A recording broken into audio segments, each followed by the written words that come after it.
قتلت رسول الله في كل موطن وأفر اليوم. من يبايع على الموت؟ أنا يا ابن أخي، وأنا يا ابن أخي.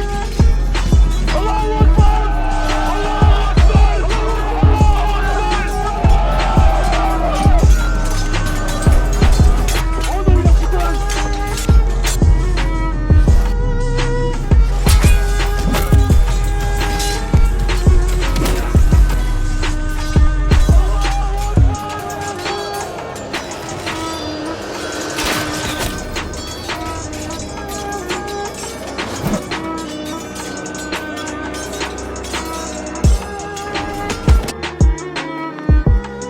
هنيئا لك ولنا وللمسلمين هذا النصر العظيم يا سيف الله. شكر الله لكن ما كان منكن، ونعم نساء المسلمين أنتن.